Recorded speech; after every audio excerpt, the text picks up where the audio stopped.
Olá, queridos irmãos, sejam muito bem-vindos ao canal da PIB Piraquara. Esse é o primeiro PIB Responde, é um prazer ter você aqui conosco. Tudo bem, Paulinha? Tudo bem, Marlon? Sejam muito bem-vindos. Vamos começar o nosso primeiro PIB Responde de muitos. De muitos, se Deus quiser. Esse é um projeto que nós temos aqui no Departamento de Ensino, que é basicamente responder as suas perguntas. Eu tenho certeza que você, assim como eu, assim como a Paula, assim como todo cristão, tem questionamentos, tem dúvidas, tem curiosidades de passagens bíblicas.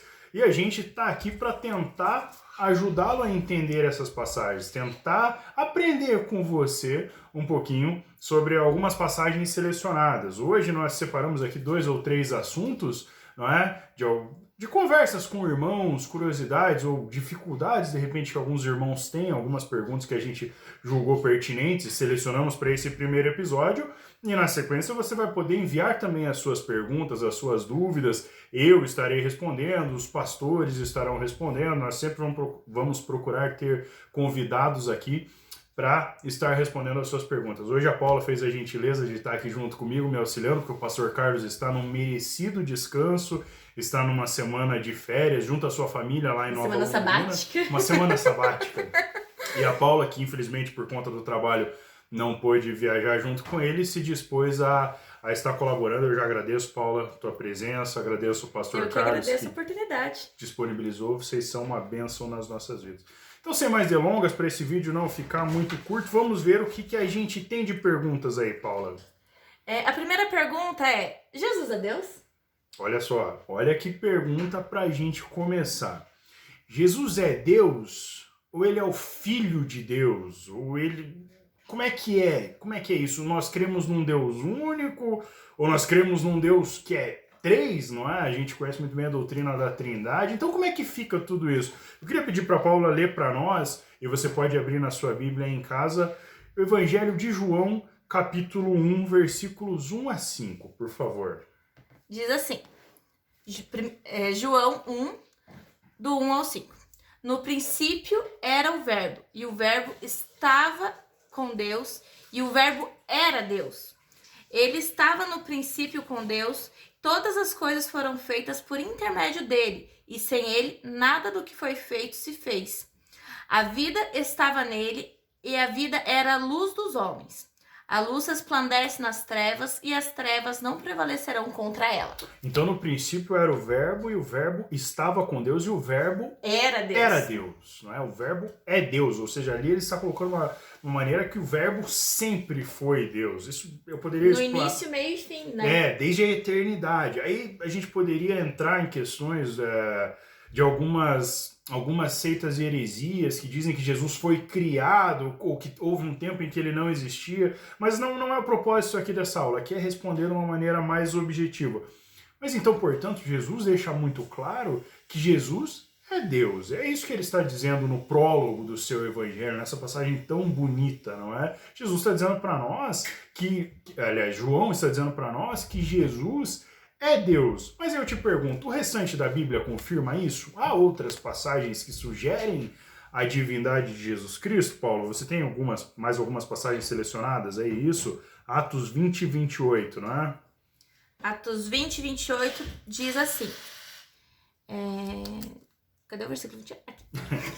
A gente se perde quando não é a nossa Bíblia, né? Então, vamos lá. Atos 20 e 28 diz: Atendei por vós e por todo o rebanho sobre o qual o Espírito Santo vos constituiu bispos para pastoreardes a igreja de Deus, a qual ele comprou com o próprio sangue.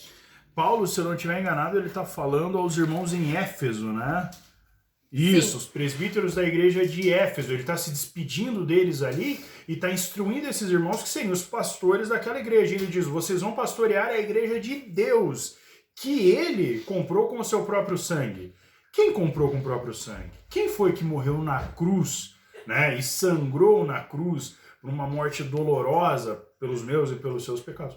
Foi Jesus. Então quem comprou com sangue foi Jesus. Ele está dizendo: Jesus é Deus. Deus comprou com o seu próprio sangue. E a gente sabe que quem morreu na cruz não foi o Deus Pai e também não foi o Deus Espírito Santo. Foi o Deus Jesus Cristo. Da mesma forma, se você abrir em Filipenses capítulo 2, versículos 5 a 6, a Paula já está procurando aqui, eu acho que é a passagem 3 que a gente listou aí, né? Ah, não, passagem 2, desculpa. Filipenses capítulo 2, versículos 5 a 6. A Paula vai ler para nós, por favor. Tende em vós o mesmo sentimento que houve também em Cristo Jesus, pois ele, subsistindo em forma de Deus, não julgou como usurpação ao ser igual a Deus. Então ele, subsistindo em forma de Deus, ele não julgou como usurpação o ser igual a Deus. Então ele está dizendo que Jesus é igual a Deus. Deus Pai, no caso, não é? E o que é usurpação? Usurpação é porque aí tem que entender o exemplo de humildade. Jesus, ele sendo Deus, ele não precisava passar por aquela humilhação que ele passou. Tem aquela passagem lá que ele diz, eu acho que é para Pedro, né? Se eu quiser, eu chamo uma legião de anjos e eles virão aqui me atender. Cristo não fez isso.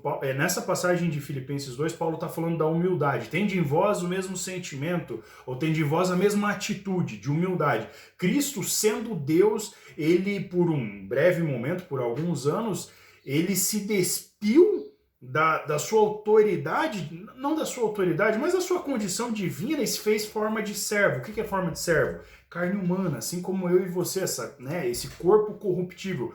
Cristo envelheceu, ele tinha dores, ele tinha medo, Cristo tinha todas as condições, angústias que um ser humano normal tem. Então, Deus não tem isso. Jesus, em forma humana, experimentou todas essas coisas, não é? Então, ele não julgou como usurpação o ser igual a Deus na condição plena de Deus, né? No paraíso, enfim, transcendental, não é? E a última passagem que nós selecionamos aqui é 2 Pedro, capítulo 1, versículo 1. Diz assim: Simão Pedro, servo e apóstolo de Jesus Cristo, aos que conosco obtiveram fé igualmente preciosa na justiça de nosso Deus e Salvador Jesus Cristo. Na justiça do nosso Deus e Salvador Jesus Cristo. Ou seja, a Bíblia, a gente poderia citar vários outros versículos aqui, eu até separei aqui a passagens onde Jesus Cristo é referido como o Senhor, né? Aqui a gente precisaria se aprofundar um pouquinho mais, mas a palavra grega é Kyrios. Jesus é chamado de Kyrios, e Kyrios é exatamente a mesma palavra que é usada para se referir a Deus, ao Deus Pai, não é? Jesus é chamado da mesma forma. Se você ler, eu não anotei aqui, mas quando você lê lá no Evangelho de Mateus, versículo 3, o capítulo 3, desculpa, Jesus é chamado de o Senhor, Kyrios, que é exatamente a mesma palavra utilizada para se referir a Deus. Quando você vai para o Antigo Testamento, você vai ver que os judeus não pronunciavam o nome de Deus, eles usavam uma palavra para se referir ao Senhor. A tradução grega dessa palavra é Kyrios. Kyrios, em hebraico é Adonai ou Elohim, em grego é Kyrios. Então essa palavra ela era usada para se referir a Deus. E os evangelistas, os autores da Bíblia, usam a mesma palavra para se referir a Jesus. Ou seja, isso manifesta a autoridade divina de Jesus, né? Sim. Então, respondendo objetivamente a pergunta que os irmãos têm, Jesus é Deus. Jesus de fato é Deus. Ele não é menos Deus que o Pai, ele não é mais Deus que o Espírito Santo.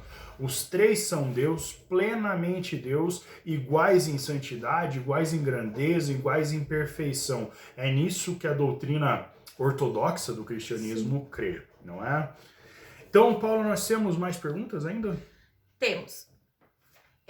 Discipulado é apenas para novos convertidos? Olha só que pergunta interessante. Muita gente acha isso, que discipulado é como é que eu posso dizer?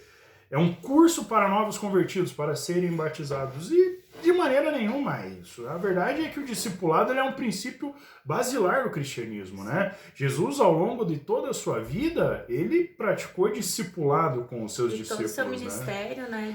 Ele caminhava chamando... Vem, segue-me, né? Segue-me, então, isso. E ele separou 12 ali pra ele estar cuidando de uma forma mais próxima. Mais especial, né? Embora o seu grupo fosse muito maior. Uma coisa que eu acho muito interessante nisso é que quando ele contava as parábolas, ele contava pra multidão. Mas ele explicava de uma forma mais efetiva o sentido das parábolas para os seus discípulos. Quando você vê o Sermão do Monte, é exatamente Sim. isso. Ele está explicando ali para um grupo pequeno, embora aquele grupo provavelmente fosse enorme, né? Mas Jesus está explicando ali para os seus discípulos. E talvez você diga, mas a vida de Jesus foi muito curta, não é? É verdade, principalmente o ministério de Jesus foi muito curto, mas aí você pega, por exemplo, o exemplo dos outros apóstolos, né? A gente sabe que Marcos, o evangelista, era discípulo do apóstolo Pedro, ele andou com Pedro, e Marcos não era discípulo de Jesus, não era apóstolo, ele escreveu o seu evangelho com base naquilo que Pedro lhe narrou, né? Naquilo que Pedro contou para ele. No caso de Paulo, com Timóteo e Tito, né? Paulo discipulou esses discípulos, parece uma redundância, né? Mas Paulo discipulou esses rapazes, eles provavelmente eram muito jovens, né? Lucas também foi discípulo de Paulo ao escrever os Atos dos Apóstolos, então ao longo de toda a vida o discipulado é perene. Então, respondendo assim objetivamente a pergunta, de maneira nenhuma. E faz parte de nós, como cristãos, estarmos, né? Em comunhão uns com os outros. O discipulado vai muito além de você sentar com um livro ou até mesmo com a Bíblia, né, que é a palavra de Deus, e fazer aquela sessão, uma sabatina de estudo. Não é o discipulado, ele é vida na vida. É vida na vida. É. Ele é amizade, ele é raiz, ele é algo que... É comunhão, é amizade, é proximidade, é você vir aqui hoje almoçar com a gente almoçar na sua casa, os irmãos saírem para tomar um café, saírem para correr juntos, de repente, ir na academia, tudo isso é discipulado, né? É o aconselhamento, é o estar junto. Estar juntos, é partilhar das dores, das angústias, dos sofrimentos e das felicidades uns dos outros, não é? Então, discipulado é para todo cristão. Se você não é discipulado, por favor, não perca tempo. Procure um dos líderes, procure a mim, procure a Liana, procure um dos pastores, procure a Paulinha. A gente está aqui para te ajudar, a gente quer discipular você ou direcionar você para um discipulado, porque isso é muito importante. E Marlon, qual é a diferença entre a Bíblia protestante e a Bíblia católica? Boa pergunta também, essa é uma pergunta que muitos irmãos têm dúvida, não é? A diferença basicamente reside em alguns livros que se encontram na Bíblia católica e não na Bíblia protestante, né? Enquanto a nossa Bíblia protestante, essa que é Almeida século XXI, por exemplo, que é a Bíblia que eu gosto de usar, ela tem 66 livros, ou seja, 27 do Novo Testamento e 39 no Antigo, a Bíblia católica tem os mesmos 27 no Novo. Só que ela tem 7 livros a mais no Antigo Testamento, totalizando 46.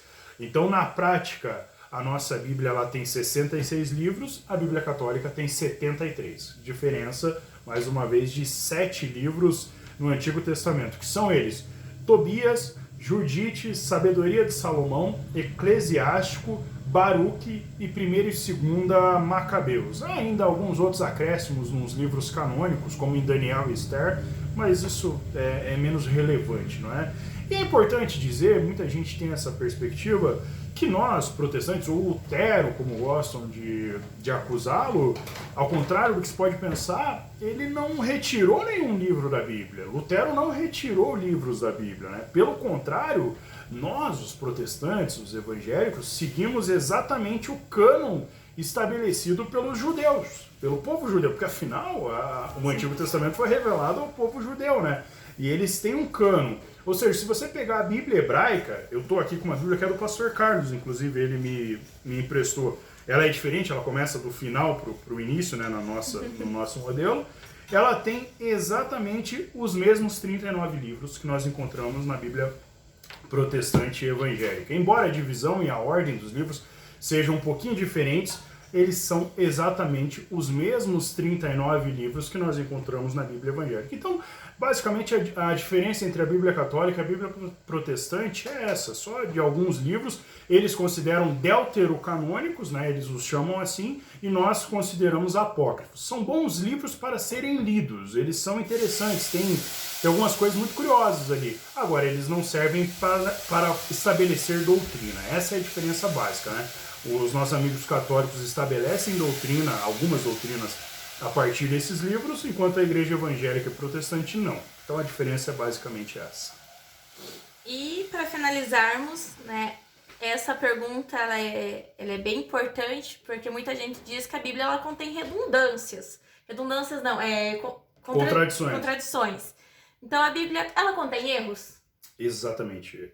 Não contém. O que a Bíblia contém, como você já adiantou, são aparentes contradições, não é? Embora, sim, haja alguns textos que são difíceis da gente entender, né? A ortodoxia cristã, o cristianismo histórico, ele é muito claro ao dizer que a Bíblia não tem erros. A Bíblia ela é perfeita. Por quê? Porque ela é a palavra de Deus. E Deus não erra. E embora, assim, ao narrar, Deus não tenha desconsiderado as características de cada autor, eles escreveram conforme as suas palavras. E para um povo específico também, né? Exatamente, num contexto específico ao longo de mais de um milênio, né? Desde o primeiro livro até o último, passados séculos e muitos séculos, né? Então era um contexto muito específico, para um povo específico, uma revelação específica, né? Mas a gente crê que esse processo foi intermediado pelo Espírito Santo. Logo, ela não pode conter erros. Agora, existem algumas aparentes contradições? Existem. Eu vou te pedir, Paula, para você achar aí, nós vamos ler só em Mateus 20, eu não lembro qual que é exatamente o versículo, mas a passagem do cego de Jericó. Você que está com a sua Bíblia em casa, você pode procurar aí, tá no capítulo 20 de Mateus, a Paula já vai dizer qual que é o versículo aqui exatamente. Mateus 20. Mateus? É que eu tava em Marcos, né? Olha só. Se for em Marcos, você pode procurar Marcos 10, mas eu gosto de começar pela passagem de Mateus capítulo 20. Mateus o cego 20. de Jericó. Qual o versículo? Na próxima página. Eu não lembro exatamente, mas ela está listada aí na Bíblia. Aqui os dois cegos de Jericó. Isso. Mateus 20, 29, até o versículo 34. Saindo eles de Jericó, uma grande multidão o acompanhava.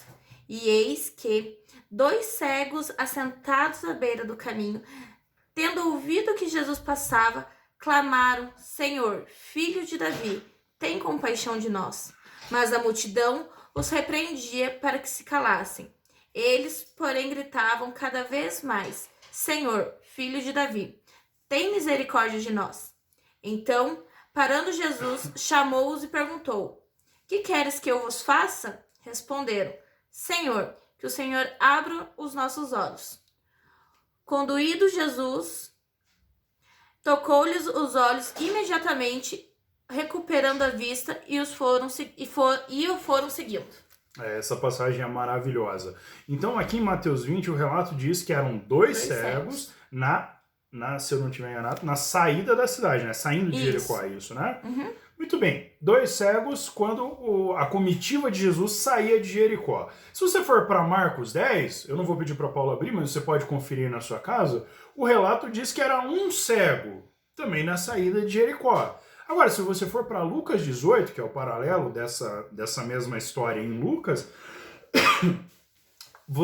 Lucas 18 vai dizer novamente que era um cego, só que dessa vez ele estava na entrada da cidade. Então, como é que é isso? Quem errou? Ou quem está mentindo? Não é? O texto fica comprometido? Será que agora a narrativa bíblica fica comprometido? E a resposta ela é muito simples. Cada evangelista apresenta a sua perspectiva daquele acontecido, não é? Se juntarmos eu, a Paula, a Rafa, que está aqui preparando o almoço para nós aqui do lado, obrigado, amor, e o pastor Carlos, por exemplo, para contar uma situação que nós 4 vivenciamos. Não sei, 4 relatos exatamente iguais? É impossível, não é? E isso, ao contrário do que possa parecer, não enfraquece o argumento. Pelo contrário, ele fortalece. Por quê? Porque se eu e você, e a Rafa e o pastor Carlos narrarmos exatamente a mesma coisa, vai ficar muito evidente que nós combinamos. Sim. Que nós combinamos. Isso a gente vê muito em testemunhas de um julgamento. Exato. Eles pegam várias testemunhas para relatar uma situação. Cada um vai dar a sua visão de como aquilo aconteceu. Isso. Só que o que os advogados, os juízes vão pegar? Os pontos de semelhança. Isso. Os pontos principais, os pontos de verdade. Então, cada um observou e vivenciou de uma maneira a sua experiência, mas o que é necessário para que aquilo se torne uma verdade são os pontos principais do testemunho. Se Mateus estivesse dizendo que era um cego e Lucas dizendo que era um paralítico, aí era um problema, porque é muito diferente um cego de um paralítico. São deficiências, né? Mas são diferentes, não é? Então, o que eles estão dizendo? Era um cego, havia um cego, mas era um ou era um dois? O que eu particularmente acredito? Agora, perspectiva minha, Marlon dizendo. Eu entendo que eram dois, só que um deles provavelmente se destacou. Diz ali o texto que eles gritavam. Talvez um tenha gritado muito mais, talvez um tenha sido mais efusivo ali no seu chamado ao Senhor, e esse se destacou, né? As pessoas prestaram mais atenção neles, né? Num desses dois, embora provavelmente tenha sido dois, porque o texto de Mateus diz que eram dois. Era na entrada da cidade ou era na saída da cidade? Para isso a gente precisa entender que a geografia do lugar era muito distinta do que nós entendemos hoje, a nossa concepção de cidade hoje em dia, não é? Sim, e tem bíblias que diz que era no caminho. No caminho, exato. Mas se você vê que é o local de saída, é a mesma porta de entrada. É tudo, exatamente. Por onde você entra, por onde você sai. Jericó, naquela época, provavelmente era composta por vários vilarejos, então eles iam caminhando entre esses vilarejos, né? Não era uma unidade propriamente dita. E a gente pega aqui o exemplo de Piraquara. Se eu falar pra você, Paulo, eu tô na entrada de Piraquara, onde que eu tô? Eu tô na divisa com Pinhais ou eu tô lá na divisa com Quatro Barras? Eu tô aqui no viaduto do contorno, que muita gente diz que é a entrada de Piraquara? Ou eu tô ali próximo à prefeitura, que também pode ser a entrada de Piraquara? Onde eu tô?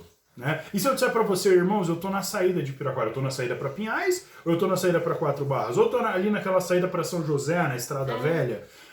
Eu não sei, depende muito, depende da perspectiva, né? Quem mora lá próximo ali à saída para Quatro Barras, provavelmente diz que ele é a entrada, né? É um exemplo assim, quem tá vindo de Pinhais tá vindo na entrada, Isso. quem tá saindo de Piraquara Tá na saída. saída. E é o mesmo lugar, é o mesmíssimo lugar, não é? Então, isso não é uma dificuldade. A resposta sempre depende de quem tá analisando, depende da perspectiva, né? O mesmo vale para o cego de Jericó. É tudo uma questão de perspectiva. Você consegue perceber, Paula, você, querido irmão que está acompanhando, como não é uma contradição? É uma aparente contradição.